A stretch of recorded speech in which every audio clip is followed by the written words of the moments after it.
No matter your job, chances are you've asked yourself once or twice, what would work look like if it were actually designed to be good for us?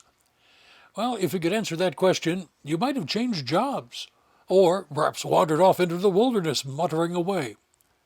One person who's asked the question and answered it and has not wandered off into the wilderness is Kathryn Page, an organizational psychologist, an author, and a partner at Melbourne, Australia-based global leadership consultancy ByMany.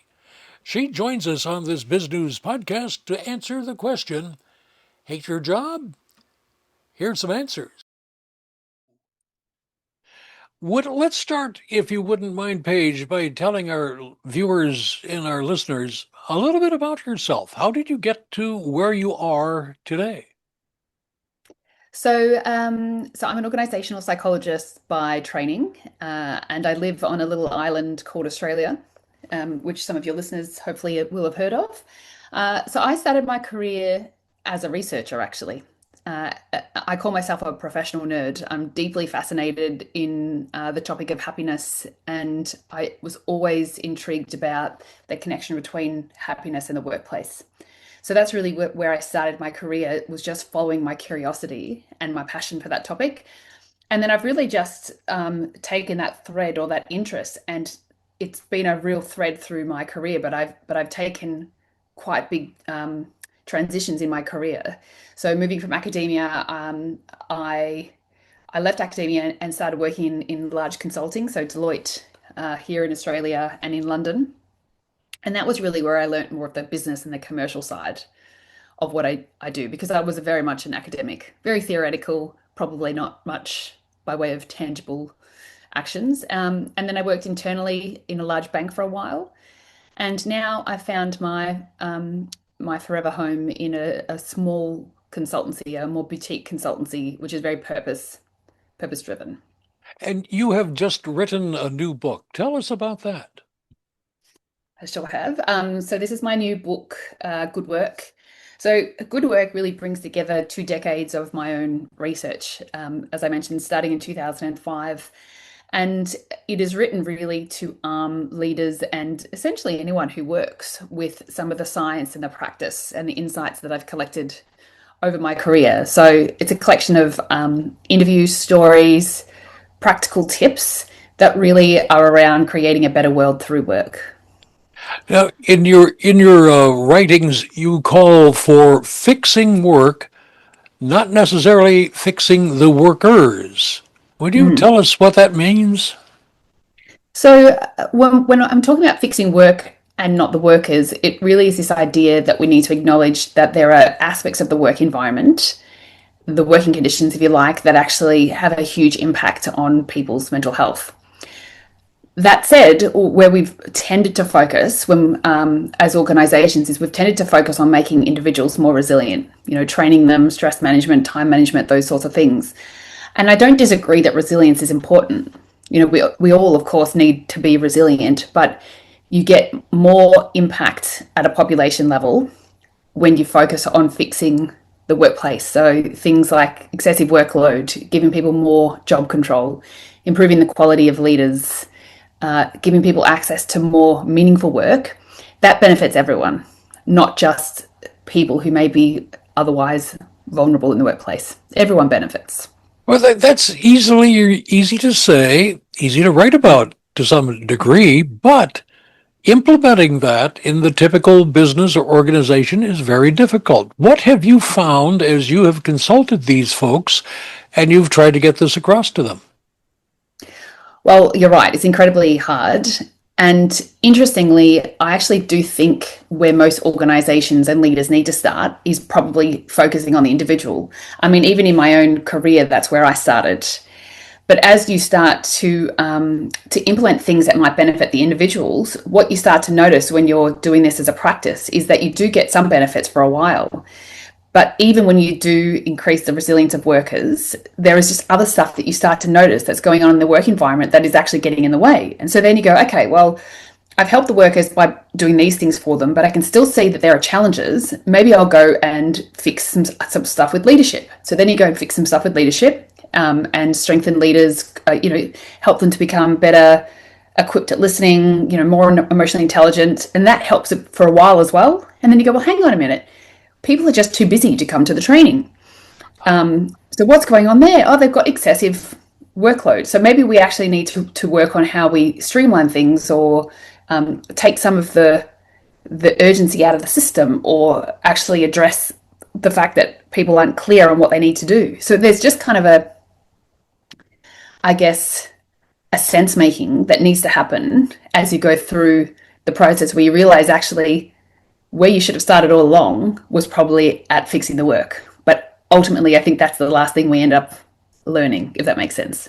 That does make sense, and that is really very difficult to do, because where on earth do you start, and how do you overcome all of the upper management objections to it when they have to be driven by the need to make quarterly profits? Yeah. Well, I think that's why so many researchers and practitioners have started with trying to really clarify the business case. And there is a really strong business case, even if you look at Gallup data, to suggest that when employees are well and when they're engaged, when they're not dealing with burnout, that they are more productive, and that they do perform better. They stick around longer. So ultimately, it does help the organisation in terms of mitigating costs, but there's also reputational opportunities or damage, depending on how you look at it. In Australia, in particular, we have really strong regulations and legal implications around that require organisations not to harm employees. So you could take that lens as well. You can bring the stick, or you can bring the carrot, really. But ultimately, again, that sounds simple to write about. In practice, what I've discovered is often there will be someone in that top management team who really deeply cares about this work. So whether it be because they themselves have had challenges with their mental health, it might be that they've got a family member who there's often a personal or a human connection that brings people to this work. And we're all motivated by different things, of course. Some of us are motivated by money. Some of us are motivated by noticing and mitigating the risks. Some of us are motivated by more human stuff. But I do find the most powerful motivator is often human for all of us. That and donuts, perhaps, but And don't. indeed. In your book and your writings, you talk about the 6 C's, the letter C, of good work. It's time to list them out. What are they? Let's hope that I can remember them all. I always fear that I'm going to forget one, Doug. So I wanted to come up with a simple model that captures all the ways in which work can be good for us, all the things for leaders or indeed individuals to focus on when they're trying to make work good for people. So I came up with the 6 C's as a way of capturing what is actually very comprehensive literature around the aspects of work that are most important. So the first C is clarity. So people need to have clarity on what success looks like in their job, and even just what the parameters of their role are. And often we're not clear on that. Second is job control. So we know from a very large body of work that job control in particular is absolutely critical in terms of mitigating the impact of high workload and work demands. So when people feel they have autonomy, they do better and they live longer, interestingly. Connection. So people need to feel that they are connected to at least one other person in the workplace. In particular, their manager is a really important relationship, but also to their peers. That social connection is so important, particularly given the loneliness epidemic that we're seeing in many countries today. Contribution. So this is about people feeling that the work that they do matters. So it could matter in a really significant way, like saving lives, treating cancer, or it could matter in terms of just seeing the impact of the work that you do on customers, or just seeing how you're making progress. People need to feel competent. So people actually don't want to do away with all of the demands at work. Most of us would be horribly bored if there was no challenge. So people need enough challenge to feel that they're growing and opportunities to grow, but not so much that they're actually snowed under and feeling stressed. So competent, and then care. I think this is the sixth one.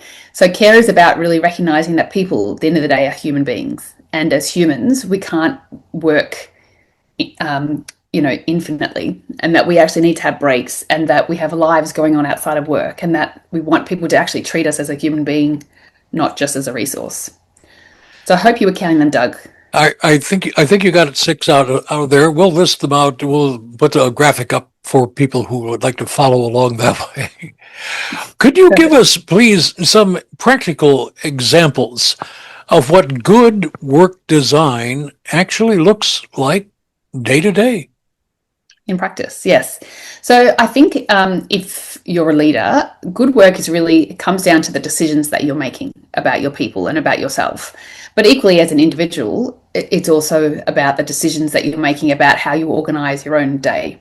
So in practice, it would be for leaders to, at a minimum, be having conversations with your team around what does good work look like here. Like, let's actually talk about what we're already doing well and what a day looks like for us. What are some of the things that we're doing that get in the way of that, or that are creating friction or drain or depleting us in some way that just don't make any sense? And then what's one thing that we can actually do this week to change it? So practically speaking, if we come back to the C's, the 6 C's, you could actually get people to actually have a conversation around those and talk about, okay, what ones are strong here and what ones are missing here. If clarity is an issue, then it might be around implementing some practical meetings or other routines that help people to really clarify what's on their plate and what really matters. Because all of us have got too much to do. That's not going away anytime soon. But just having practices where you can actually clarify what's most important here and what can I actually take off my list for now, or what needs 100% quality and gold plating, what actually is just good enough, needs to be just good enough. So often they come down to conversational things. If it's connection and people are feeling that they don't have connection, it might be around, setting up projects where people have more opportunity to work together, or more mentoring, bringing people around for social events. So it's just really practical things that start with, how does it actually feel to work here? Naming the C that's missing, and then thinking about just crowdsourcing. Because most of the times people in the team, someone will have a good idea about a tweak or a change that can be made. And it's just about actually putting it on the table and then experimenting. Because you may land on something and take one or two things forward and just go, yep, on a Monday, we're going to have this meeting where we're going to talk about this, and this is going to happen. And let's try that for 6 weeks and see if that helps. If it does, great, let's keep doing it. If it doesn't, let's keep talking about it and tweak things. Tweaking is often the great underestimated thing that a lot of people forget in management. It doesn't take necessarily to toss a bomb into the office. All you have to do is tweak a few things, but you have to be aware of them too. Yes, and be willing to make choices. Because regardless of where the leaders see themselves as doing it, they are all designing work every single day. They design work when they allocate tasks. They design work when they share expectations. They design work when they plan what meetings are going in the diary and who's going to be in them, and how they give feedback. All of these things, all of these choices are actually work design in action. Now, I need you to put some batteries in your crystal ball, which I'm sure you've got laying around someplace. Oh, actually, no. Are you it's kidding? Not on hand, but okay. I do but we'll do it metaphorically. Okay, great. We can do that. Okay, and that is, we need you to talk a little bit about that boogeyman that is knocking at the door everywhere on this planet, it seems, and that's artificial intelligence. What are you telling your clients about how to cope with that? Yeah, good one. And I love that you've mentioned the boogeyman, because I have told my kids the boogeyman is not real, but this one is actually real. So probably there are probably a couple of different conversations that I'm having around AI at the moment. One is that as an optimist, I see the AI conversation as being one that could possibly be a really positive disruption.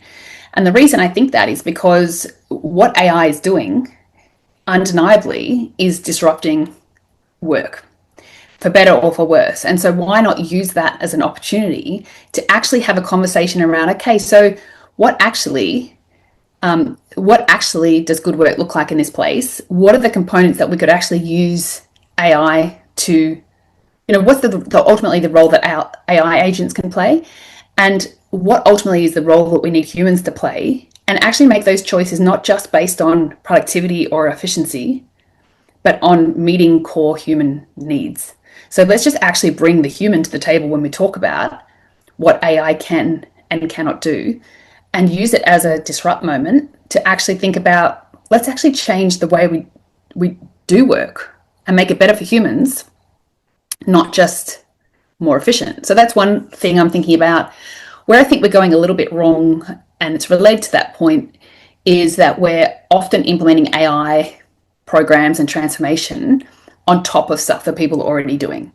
We already know that work is very intense for people and that they are getting interrupted constantly. There's huge amounts of cognitive load on people, and there's just too much in the system as it is. Even before AI came in, work was intense.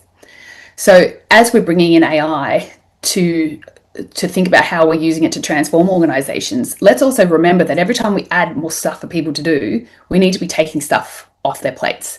But let's not take away the stuff that's actually good for humans.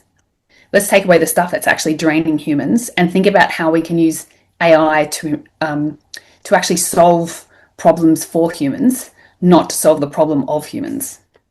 You should be the AI guru for the whole world. Those are really good ideas. Well, I'd love to be. If a position opens to be AI guru of the world, I will put my hand up. Check the local classifieds. You never know. I would imagine you probably have a website. Yes. So drkathpage.com is my personal website, and your listeners or viewers can also come to my company website, which is ByMany, ByMany.com.au. And now here's the Blue Book question. I don't know whether Australian students have to put up with Blue Book tests or not, but you're given a blank bunch of pages, and you're supposed to answer at great length and intelligently. And that is, what would you like to add that we haven't had a chance to talk about? Oh, that's a great question. Probably not something we haven't talked about, but just to really emphasize that work is one of the most important mental health interventions that we have access to as human beings, because we are all exposed to work in some way, shape or form as adults, and that when we improve work, we actually do have an opportunity to really shift the dial on mental health and other health outcomes for people. So just really an emphasis on the fact that work can be such an important thing for us and could actually be the solution to some of the mental health problems that we're seeing in society if we design and lead it with that intention. You've been listening to the Biz News Podcast. We welcome your input. Send your email to editor@biznews.com. That's BIZGNUS.com. Thanks for listening.